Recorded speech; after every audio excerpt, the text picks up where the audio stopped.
ketika kita terlalu banyak berbicara di zaman fitnah, yang kita adalah orang yang minim dengan ilmu, kita minim dengan ilmu. Sehingga dengan minimnya kita dengan ilmu, pembicaraan yang kita bicarakan di zaman fitnah, yang fitnah itu tadinya misalnya cuma 1 jengkal, karena kita berbicara bisa-bisa berubah menjadi 10 jengkal. Makanya dari kecerdasan para sahabat Nabi SAW, ketika terjadi di zaman fitnah, ada sebagian sahabat Nabi pada waktu itu tidak ingin terlibat apapun dalam fitnah tersebut, bahkan mereka tidak berkomentar apapun.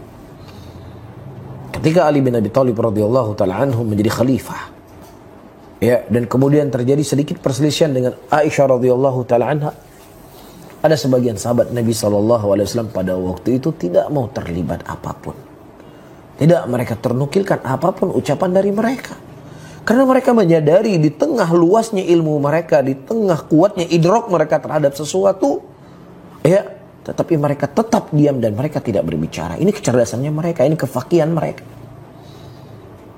Ya, yang kedua, teman-teman semuanya, terkadang di zaman fitnah ketika kita banyak berbicara, ya, akan menghilangkan amalan-amalan kita. Akan menghancurkan apa yang telah kita bangun. Ya, misalnya, ya, sesuatu yang telah dia korbankan dari hartanya, sesuatu yang telah dia korbankan dari tenaganya, sesuatu yang telah dia korbankan dari pikirannya, yang itu sudah tercatat di sisi Allah Subhanahu wa taala, yang akan dia petik ketika dia bertemu dengan Allah. Ya, akan membuat dia bahagia, akan membuat dia senang dengan amalan yang dia lakukan tadi. Menyelamatkan dia dari nerakanya Allah. Tetapi ketika terjadi fitnah, ya, dan kemudian dia tidak bisa mengontrol apa yang dia ucapkan, dia tidak bisa mengontrol apa yang dia bicarakan,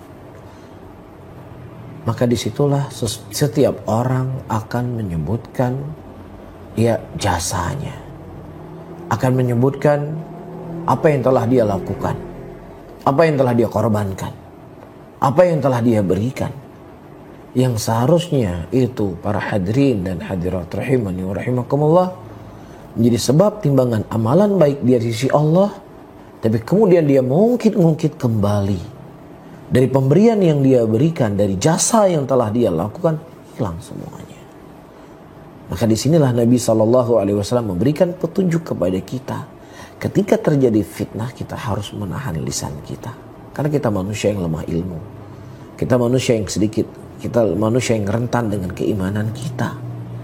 Ya, pasti terkadang kita akan mengungkap hal-hal yang demikian yang akan bisa memberikan mudarat dari apa yang telah kita lakukan.